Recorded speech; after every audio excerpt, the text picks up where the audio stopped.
안녕하세요, 천하영 프로입니다. 굉장히 짧고 간단한 팁 하나 알려드리려고 드라이버 잡았습니다. 저도 사실 드라이버로 몇 년 고생한 그런 선수 중에 한 명인데 최근에 많이 좋아졌어요. 훅으로 많이 고생을 했거든요. 푸시도 많이 나오고 부지를 페이드로 바꾸면서 많이 좋아졌거든요. 그래서 아마추어 분들께 훅이 많이 나시는 분들께 최고로 간단한 팁을 하나 드리려고 나왔습니다. 아주 간단해요. 저는 이제 피니쉬만 봐도 이분이 어떤 샷을 치셨다라는 게 사실 눈에 보이거든요. 오른쪽 어깨가 높아지시는 분들, 그리고 샤프트가 이렇게 눕혀져서 넘어가시는 분들, 이분들 다 훅이에요. 그만큼 손목을 썼다는 얘기거든요. 저도 예전에는 시합할 때 훅이 나거나 드라이브 안 맞을 때 보면 약간 이렇게 나왔어요. 이런 식으로 오른쪽 엘보가 올라가면서 피니쉬가 약간 이런 식으로 나왔죠. 그만큼 손목이 써지면서 체가 눕혀지니까 헤드 무게 때문에 피니쉬가 이렇게 나오거든요. 자, 이걸 오늘 좀 바꿔볼 거예요. 피니쉬 끝까지 안 하셔도 되고요. 공 치고 나서 피니쉬 잡았을 때 샤프트가 좀 서 있는 느낌, 이런 느낌으로 약간 4분의 3 스윙만 하는 걸로 연습을 해볼게요.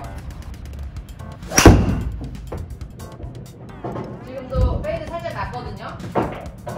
제가 이번에는 예를 들어 내가 손목이 돌아가서 피니쉬를 좀 모양을 바꿔보면은 드로우가 나는지 안 나는지 한번 봐볼게요.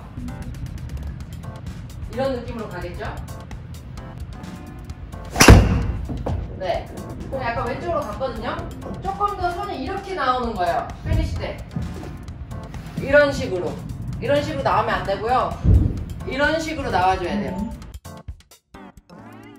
훅 많이 나시는 분들 피니쉬만 바꿔도 페이드로 칠 수 있어요. 한 번에 바뀌어요, 진짜로. 저희 시합 때 엄청 긴장되고 막 경직이 많이 된 상태인데도 가능하거든요. 가능했어요. 제가 직접 느꼈기 때문에 좁은 홀 가면 더 해요. 더 페이드를 쳐야 돼.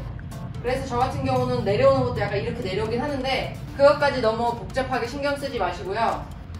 임팩트 맞고 체가 이런 식으로 넘어가게. 결과만 바꾸려고 해도요, 그 과정이 알아서 바뀔 때가 있어요. 근본적인 원인을 고쳐서 결과를 바꿀 때도 있지만 결과를 이렇게 바꿔봐야지 하고 이미지를 생각하고 치면 과정들이 바뀔 때가 있어요. 제가 지금 그거를 알려드리는 거거든요. 자, 피니쉬 때 차 이렇게 넘어갈 거예요. 그럼 왼팔이 오히려 이렇게 나올 거예요. 왼팔 들어가면 절대 안 돼요. 그러면은 훅 많이 나는 거예요.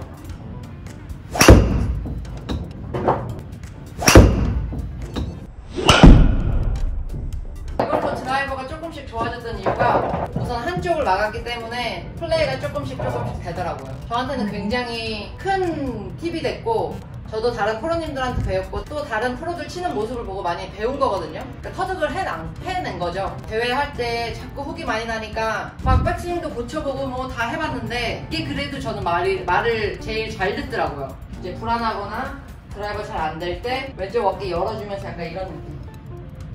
거리가 안 나갈 것 같지만 우선은 페어웨이를 치는 게 선수들한테 굉장히 중요해요. 스코어를 내야 하니까.